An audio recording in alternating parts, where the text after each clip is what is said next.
প্যারে হাজিরিন, আমাদের জীবনে অশান্তি আর অশান্তি, ব্যক্তি জীবনে অশান্তি, পারিবারিক জীবনে অশান্তি, সামাজিক জীবনে অশান্তি, ব্যবসা বাণিজ্যে গেলে অশান্তি, চাকরি স্থলে গেলে অশান্তি, দেশের সর্বস্তরে যেন অশান্তি আর অশান্তি বিরাজ করছে। কোথাও শান্তির নিশান নাই। রাজনৈতিক অঙ্গনে অশান্তি, রাষ্ট্রীয় অঙ্গনে অশান্তি, আন্তর্জাতিক অঙ্গনে অশান্তি, কোথাও যেন শান্তির নিশান নেই। কেন শান্তির নিশান আমাদের জীবনে নাই কেন? মুর্শিদ আলম রহমতুল্লাহি আলাইহি বলেন, আমাদের জীবনে অশান্তি বয়ে চলছে, এর একটাই মাত্র কারণ হলো আমরা চাই শান্তি, চাই শান্তি, কিন্তু আমাদের জিন্দেগিতে নাই আল্লাহর কালাম কোরআন। আল্লাহর দরবার থেকে শান্তি লাভের, আল্লাহর দরবার থেকে রহমত লাভের একমাত্র প্রেসক্রিপশন হলো আল্লাহর কালাম কোরআন। আল্লাহ রাব্বুল আলামিনের শাহী ফরমান, আমার বান্দা বান্দীরা, তোমরা যদি শান্তি পেতে চাও, আমার রহমত যদি লাভ করতে চাও, শান্তির স্লোগান দিলে কাজ হবে না। শান্তির স্লোগান দিতে দিতে অবশেষে অশান্তির সাগরে ডুবে মরতে হবে। শান্তি যদি পেতে চাও, যদি আমার দরবার থেকে রহমত লাভ করতে চাও, এর একমাত্র ব্যবস্থা হলো তোমরা তোমাদের মাথা থেকে নিয়ে পা পর্যন্ত আমার কালাম কোরআনে হাকিমের রঙে রঙিন হয়ে যাও। তুমি তোমার ব্যক্তি জীবনকে কোরআনের রঙে রঙিন বানাও। তুমি তোমার ব্যবসা বাণিজ্যকে কোরআনের রঙে রঙিন বানাও। তুমি তোমার চাকুরিকে কোরআনের রঙে রঙিন বানাও। তুমি তোমার চাষাবাদকে কোরআনের রঙে রঙিন বানাও। তুমি তোমার রাজনীতিকে কোরআনের রঙে রঙিন বানাও। তুমি তোমার পেশা নীতিকে কোরআনের রঙে রঙিন বানাও। তুমি তোমার আইন নীতিকে কোরআনের রঙে রঙিন বানাও। তুমি তোমার শ্রম নীতিকে কোরআনের রঙে রঙিন বানাও। তুমি তোমার জীবনের সব পর্বকে কোরআনের রঙে রঙিন বানাও। তাহলে তোমার দুনিয়ার জিন্দেগিও হবে জান্নাতি জিন্দেগি। আল্লাহ রাব্বুল আলামিন আমাদেরকে নেয়ামতে ঈমান, দৌলতে ঈমানের পরে যেসব নেয়ামত দান করেছেন, এর মধ্যে সবচেয়ে বড় নেয়ামত হলো আল্লাহর কালাম কোরআন। আল্লাহু আকবার। আল্লাহ আমাদেরকে মহাগ্রন্থ আল কোরআন দান করেছেন। এই প্রতিষ্ঠান কোরআনের প্রতিষ্ঠান। আল্লাহ আমাদেরকে নিয়ামতে ঈমান, দৌলতে ঈমানের পাশাপাশি সবচেয়ে বড় যে নিয়ামত দান করেছেন, সেই নিয়ামত হলো কোরআন। পূর্ববর্তী উম্মতদেরকে দান করেছেন তাওরাত, জাবুর, ইনজিল এবং অন্যান্য সহিফা, অন্যান্য কিতাব, আসমানি অন্যান্য গ্রন্থ, অন্যান্য কিতাব বা সহিফা এবং মহাগ্রন্থ আল কোরআন। এই উভয়ের পরস্পরে বিস্তর ব্যবধান রয়েছে, বিভিন্ন দিক দিয়ে পার্থক্য রয়েছে। আমি উল্লেখযোগ্য কয়েকটি পার্থক্য আপনাদের সামনে পেশ করতে চাই। এই পার্থক্যগুলো স্মরণে রাখলে কোরআনের আজমত, কোরআনের মহব্বত অন্তরে পয়দা হবে। মুফাসসিরিনে কেরাম, উলামায়ে কেরাম পূর্ববর্তী আসমানি কিতাব, পূর্ববর্তী দ্বীনি কিতাব সমূহ এবং আমাদের কোরআনে হাকিমের পরস্পরে উল্লেখযোগ্য যে কয়েকটি ব্যবধান, কয়েকটি ফারাক উল্লেখ করেছেন। এর মধ্যে একটি পার্থক্য হলো পূর্ববর্তী আসমানি কিতাব যেমন তাওরাত, জাবুর, ইনজিল, ওইসব কিতাবের একটা হরফ, একটা অক্ষরও আল্লাহ কুদরতি শানে, তিনার কুদরতি জবানে নিজে তিলাওয়াত করেননি। শুধু ওইসব কিতাবের বিষয়বস্তু আল্লাহ রাব্বুল আলামিন জিবরিল আমিনের মাধ্যমে নবীদের কাছে পাঠিয়েছেন, তাওরাত কিতাব মূসা আলাইহিস সালামের কাছে পাঠিয়েছেন, জাবুর কিতাব দাউদ আলাইহিস সালামের কাছে পাঠিয়েছেন, ইনজিল কিতাব আল্লাহ তাআলা ঈসা আলাইহিস সালামের কাছে পাঠিয়েছেন।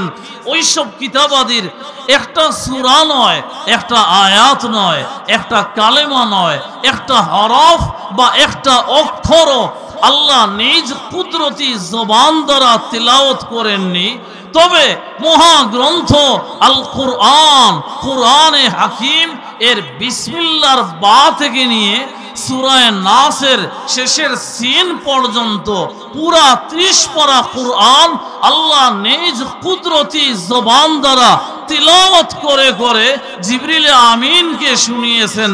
এজন্য কুরআনে হাকিমকে আল্লাহর কালাম বলা হয়, আল্লাহর বাণী, আল্লাহর কথা বলা হয়। সুবহানাল্লাহ।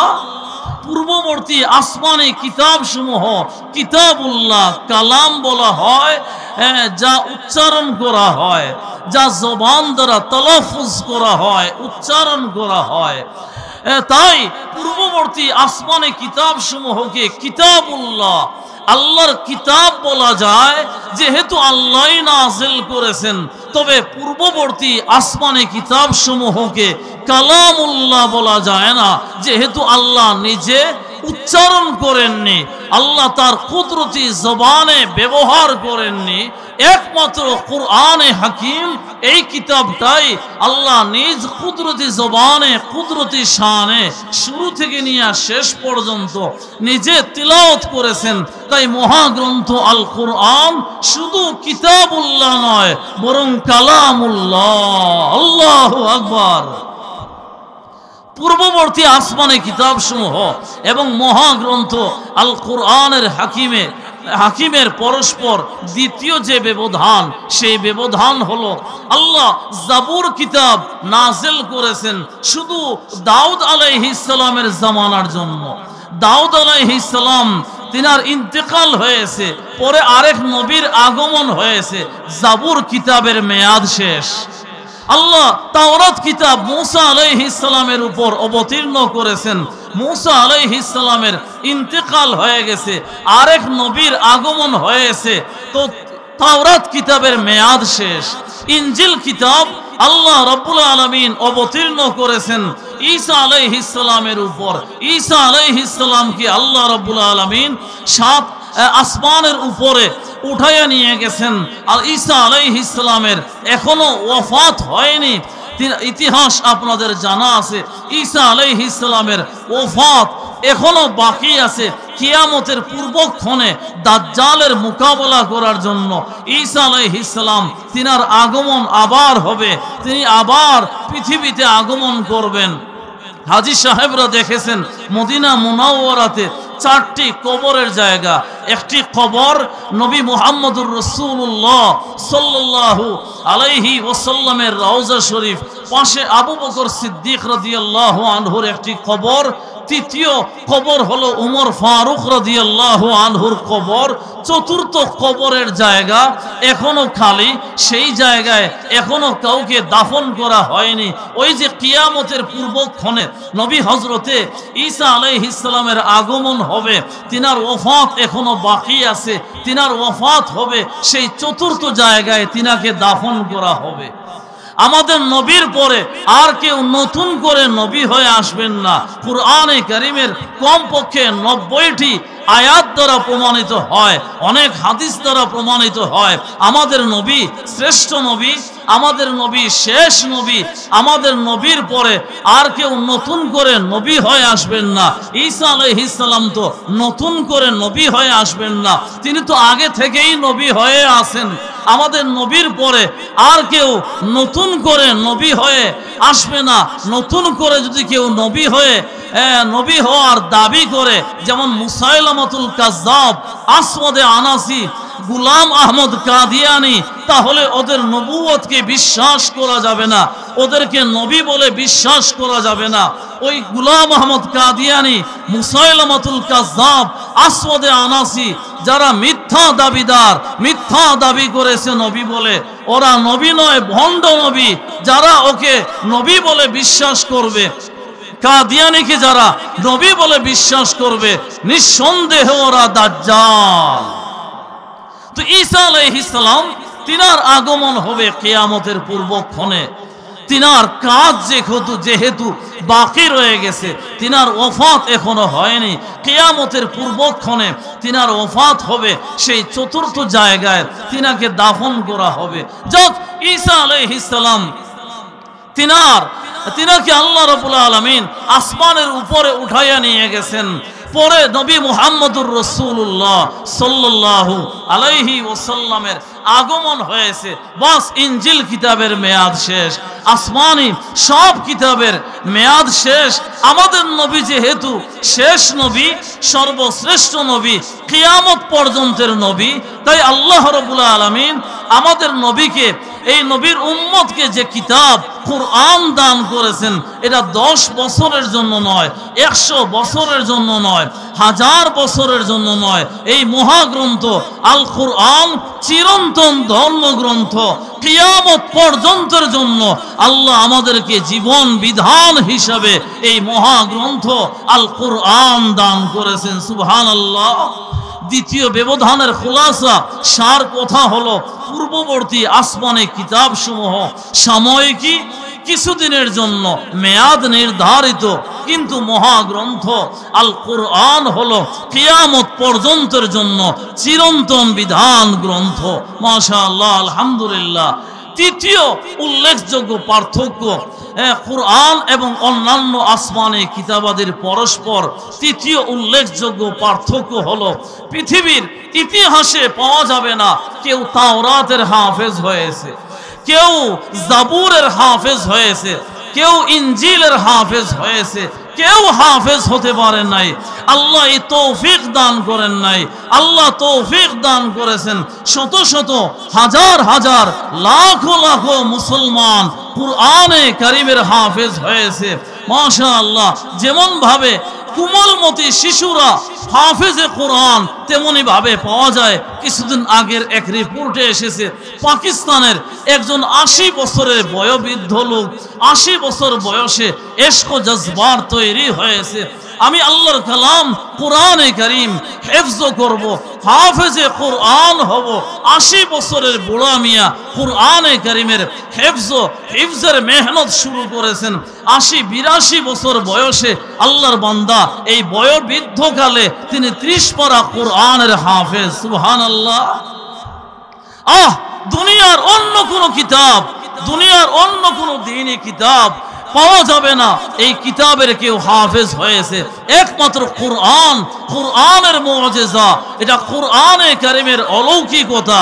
যে কোরআন দেখ, 7 বছরের শিশু, 3 বছরের শিশু, 5-7 বছরের শিশু, 3 বছরে হাফেজে কোরআন, 2 বছরে হাফেজে কোরআন, 6 মাসে হাফেজে কোরআন, মাত্র 1 মাসে 1400 বছর আগের ইতিহাস বলছি না, এই 10 বছর হাল নাগাদের খবর অনলাইনে দেখেন।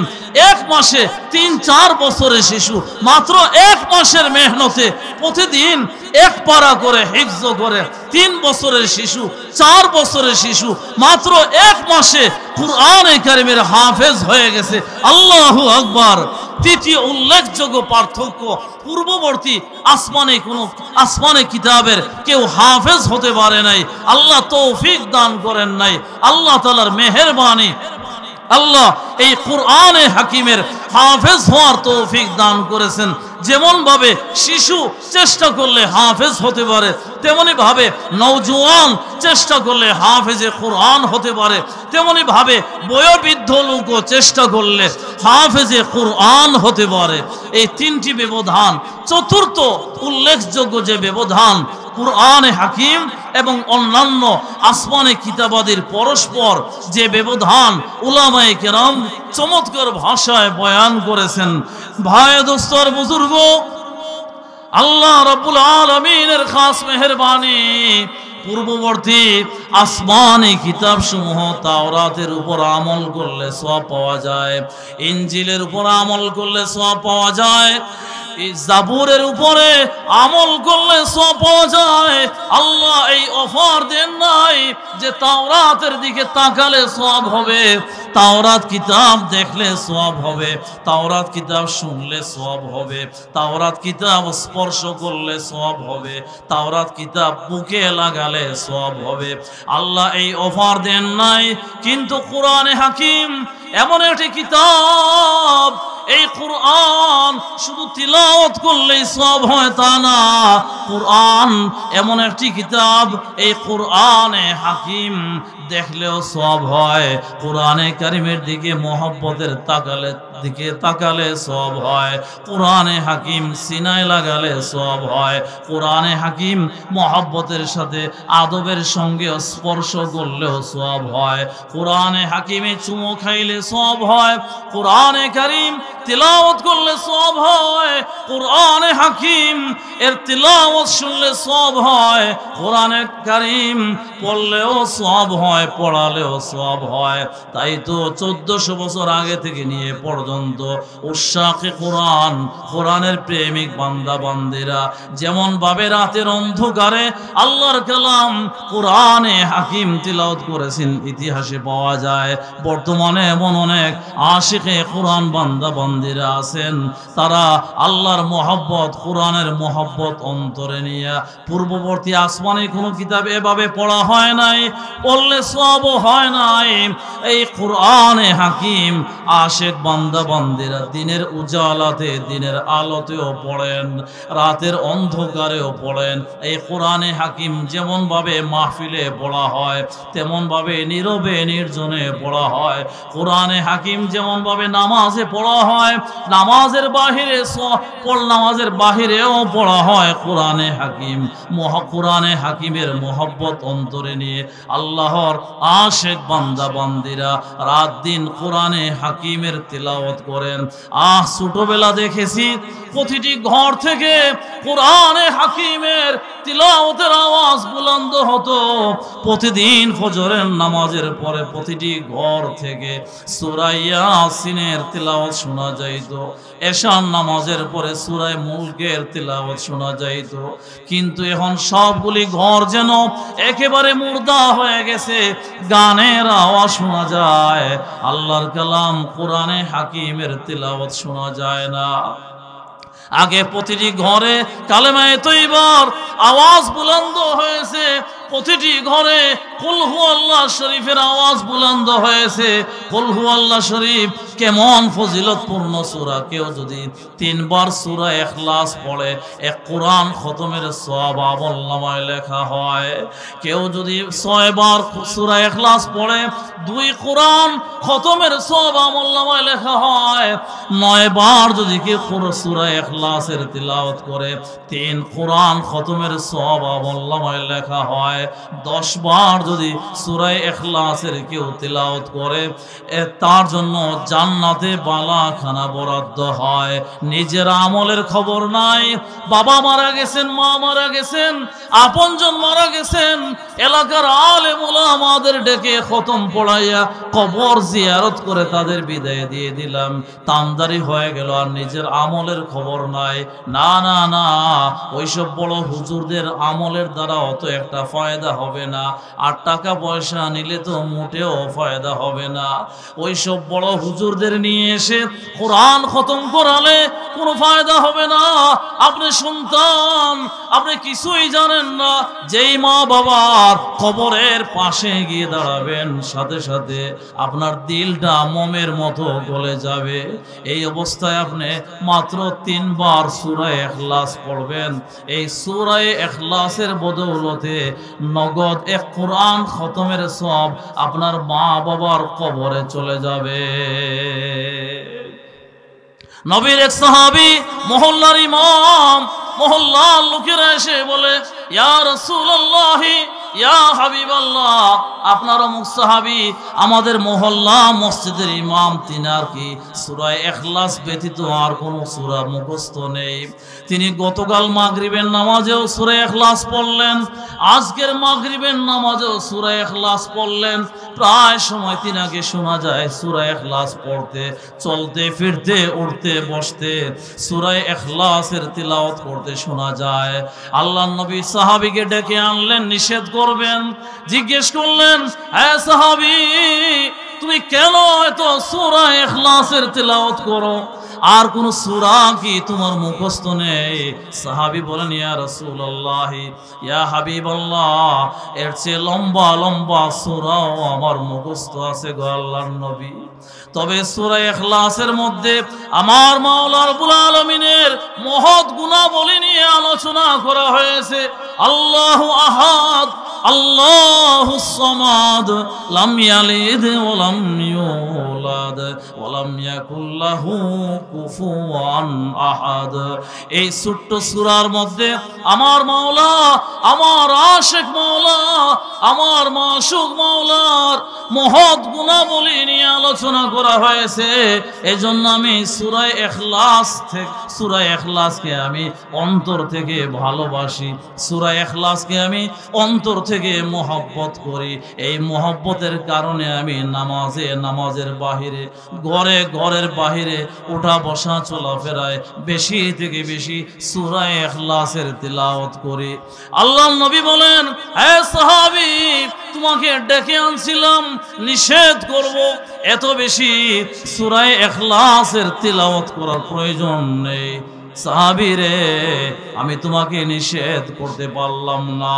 এই মুহূর্তে আরশে আজিম থেকে জিবরিল আমিন এসে আমাকে জানালেন, হে সাহাবী, হুব্বুকা ইয়াহা ইউদখিলুকাল জান্নাহ। আল্লাহু আকবার, আল্লাহু আকবার। হুব্বুকা ইয়াহা ইউদখিলুকাল জান্নাহ। এই মাত্র জিবরিল আমিনের মাধ্যমে আল্লাহ রাব্বুল আলামিন আমাকে জানালেন, সাহাবী রে, তুমি যে সূরা ইখলাসকে অন্তর থেকে ভালোবাসো, অন্তর থেকে মহব্বত করো, সূরা ইখলাসের এই মহব্বত কিয়ামতের ময়দানে তোমাকে জান্নাতুল ফেরদাউসে নিয়ে যাবে। আওয়াজ করে বলে সুবহানাল্লাহ। মায়া দোস্তর বুজুর্গ, আজ আমরা মুসলমান ঘরের ডেস্ক সেটের উপরে, ওয়ার্ডরোবের উপরে, ক্যাবিনেটের উপরে, টেবিলের উপরে আল্লাহর কালাম কোরআনে হাকিম জুজদান পেঁচিয়ে রাখা। মাসের পর মাস যায়, আল্লাহর কালাম কোরআনে হাকিম তিলাওয়াত করার সুযোগ পাই না। হয়তো তিলাওয়াত জানি তিলাওয়াত করি না, কিন্তু আমার অবস্থা হলো প্রতিদিন অনলাইন ঘাটাঘাটি না করলে, ড্রামা ডাইজেস্ট উপন্যাস ঘাটাঘাটি না করলে, টেলিভিশন অন না করলে আমার আরামের ঘুম যেন হারাম হয়ে যায়। কিন্তু মাসের পর মাস যায়, বছরের পর বছর যায়, আল্লাহর কালাম ক্যাবিনেটের উপরে রাখা, সানসেটের উপরে রাখা, সারা বছরেও একটা দিন আল্লাহর কালাম কোরআনে হাকিম হাতে নেওয়া সম্ভব হয় না, তেলাওয়াত করা সম্ভব হয় না। কোরআনে হাকিমের সাথে আমার আপনার আচরণ যদি এমন হয়, এই কোরআন আমাদের জন্য নাজাতের জরিয়া হবে না। জীবনের প্রতিটি পর্বে, প্রতিটি মুহূর্তে কিসের রহমত, গজব নাজিল হবে, অশান্তির পর অশান্তি দেখা দিবে। এই জন্য আমরা জীবনের প্রতিটি পর্বে, জীবনের রন্ধ্রে রন্ধ্রে, ব্যক্তি জীবনে, পারিবারিক জীবনে, সামাজিক জীবনে যদি আল্লাহর রহমত চাই, রহমতে খুদাবন্দি দ্বারা আমাদের জিন্দেগি কামিয়াব হোক, এটা যদি আমরা চাই, শুধু স্লোগান দিলে হবে না, মিছিল মিটিং করলে হবে না। মিছিল মিটিং না করে, স্লোগান না দিয়ে আসুন আমরা আমাদের জিন্দেগিকে কোরআনের রঙে রঙিন বানাই। মাথা থেকে নিয়ে পা পর্যন্ত কোরআনের রঙে রঙিন হয়ে যায়, তাহলে আমাদের দুনিয়ার জিন্দেগি হবে জান্নাতি জিন্দেগি। মায়া দোস্তর বুজুর্গ, কোরআনে হাকিমের সাথে আমাদের কি আচরণ! বছরের পর বছর যায়, আল্লাহর কালাম কোরআনে হাকিমের তিলাওয়াত করার সুযোগ পাই না, তিলাওয়াত জানি না।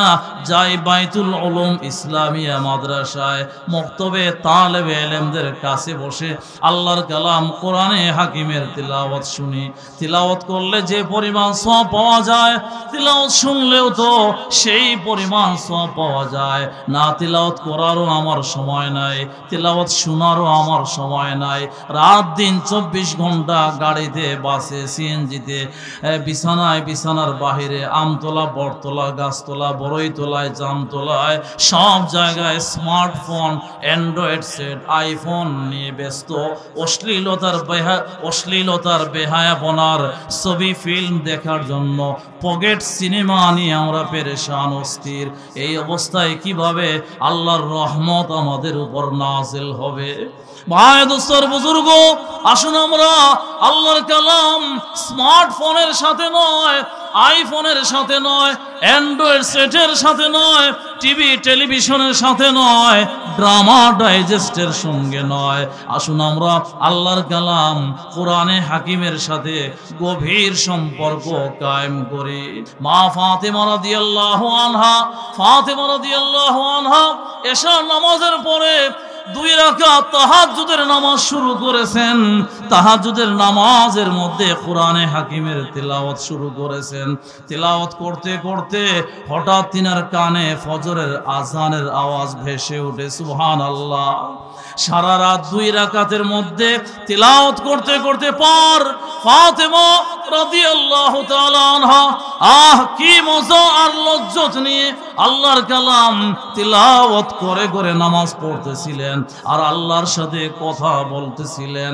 যে ফজরের আযান শুনেছেন, মা ফাতেমা রাদিয়াল্লাহু আনহা আফসোস করে মাওলার দরবারে বলেন, হে মাওলা, তাও শীতের লম্বা রাতে, কনকনে শীতের রাতে, লম্বা রাতে এশার নামাজের পরে 2 রাকাত নফল নামাজ শুরু করেছেন। লম্বা লম্বা সূরা দিয়ে তিলাওয়াত শুরু করেছেন। রাত শেষ হয়ে যায়, তিলাওয়াতের ইশক ও জজবা শেষ হয় না। যেই ফজরের আযান শুনতে পাইলেন, মাওলার দরবারে অভিযোগ জানাইলেন, আফসোসের সুরে বললেন, মাওলা গো, তোমার রাত কেন এত ছোট হয়ে গেল? সুবহানাল্লাহ। আওয়াজ করে বলে সুবহানাল্লাহ। হে মাওলা, আমি 2 রাকাত নামাজ শেষ করতে পারলাম না, কোরআনে হাকিমের খতম দিতে পারলাম না, তোমার রাত কেন এত ছোট হয়ে গেল? তারাই তো সত্যিকার আশিকে কোরআন ছিলেন। নবীর একজন সাহাবী জিহাদের ময়দান থেকে ফিরে যাওয়ার পথে রাস্তায় এক জায়গায় নবীজিও ছিলেন, অন্যান্য অনেক সাহাবী ছিলেন। লম্বা ইতিহাস। আল্লাহর নবী সাহাবায়ে কেরামকে নিয়ে জিহাদের ময়দান থেকে মদিনার দিকে ফেরার পথে রাস্তায় এক জায়গায় কিছু সময়ের জন্য অবস্থান করলেন। আল্লাহর নবী ঘুমাবেন, অন্যান্য সাহাবীরাও কিছু সময় ঘুমাবেন। 2 জন সাহাবীকে পাহারাদার হিসাবে নিযুক্ত করলেন। তিনারা মুজাহিদদের জান মালের নিগরানি করবে, দেখাশোনা করবে, পাহারার দায়িত্ব পালন করবে। এক সাহাবী কিছুক্ষণ পরে তিনিও শুয়ে পড়লেন। একজন সাহাবী পাহারার জিম্মাদারি পালন করছেন।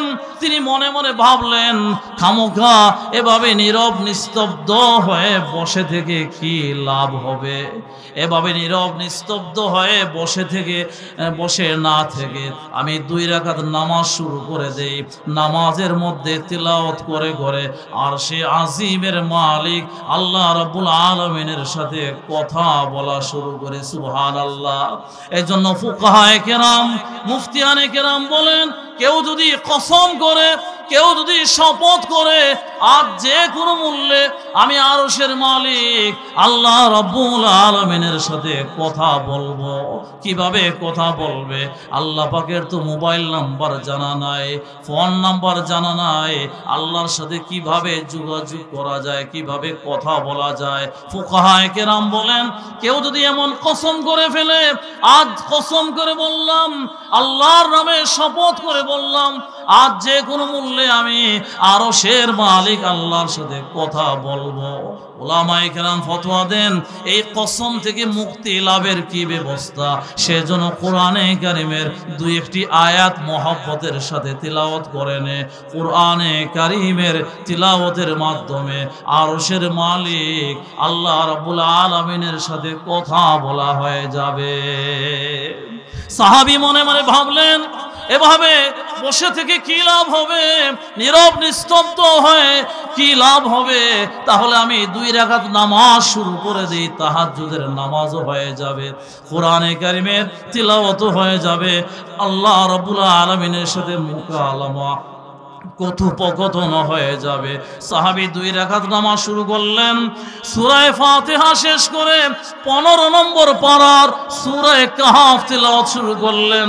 যে সূরা কাহাফের ব্যাপারে হাদিসের মধ্যে এসেছে, কেউ যদি জুমার দিনে সূরা কাহাফ তিলাওয়াত করে, আল্লাহ রাব্বুল আলামিন তার কলবের মধ্যে এমন নূর পয়দা করবেন যে নূর এক জুমা থেকে নিয়ে আরেক জুমা পর্যন্ত চলতে থাকে।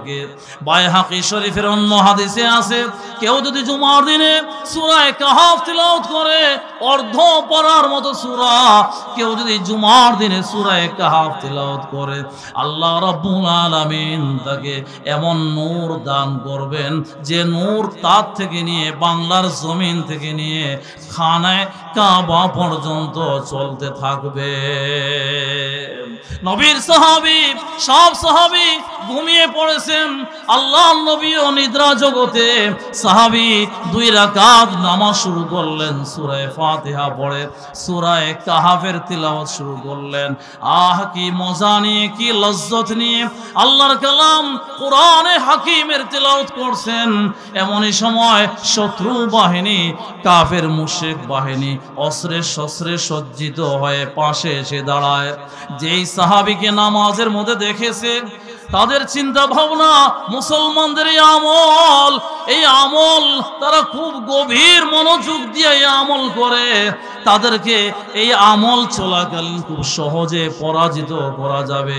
তারা যখন নামাজের মধ্যে মন লাগায়, নামাজ যখন শুরু করে দেয়, মা বাবা, ভাই বোন, চাচা চাচি, সন্তানাদি, ব্যবসা বাণিজ্য, চাষাবাদ, চাকুরি, কোনো কিছুর খবর থাকে না, আল্লাহর ধ্যানে মগ্ন হয়ে যায়।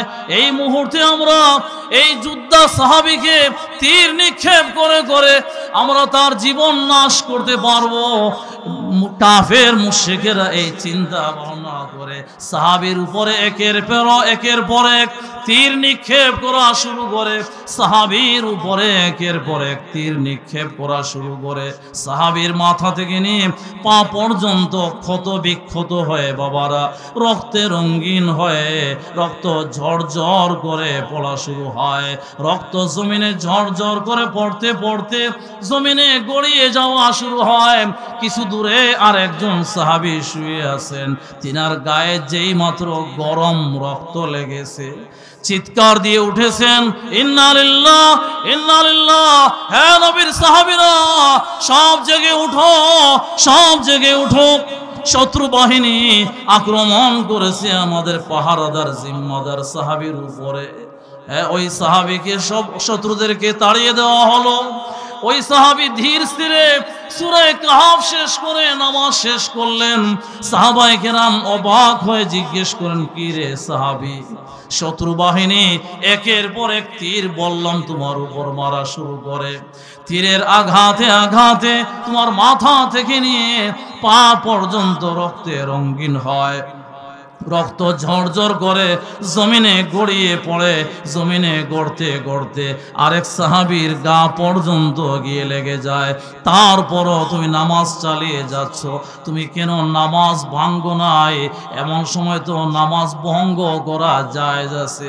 সাহাবী বলেন, হে নবীর সাহাবীরা, আমি নামাজ শুরু করেছি, সূরা ফাতিহা পড়ে সূরা কাহাফের তিলাওয়াত করেছি। নামাজের মধ্যে আমি এত মজার স্বাদ পেয়েছি, নামাজের মধ্যে সূরা কাহাফের তিলাওয়াতে আমি এত স্বাদ আর মজা পেয়েছি। আমার যেন মনে হয়েছে এই সূরা কাহাফের তিলাওয়াতের মাধ্যমে, নামাজের মাধ্যমে আমি সরাসরি আরশে আজিমের মালিক আল্লাহ রাব্বুল আলামিনের সাথে কথা বলতে আসি। এজন্য শত্রু বাহিনীর তীরের আঘাত বুঝি নাই, শত্রু বাহিনীর তীরের আঘাত বুঝি নাই। আমার শরীর যে ক্ষত বিক্ষত হয়, ঝরঝর করে রক্ত পড়ছে, আমি তা মোটেও বুঝি নাই। এজন্য নামাজ শেষ করি নাই। আল্লাহু আকবার।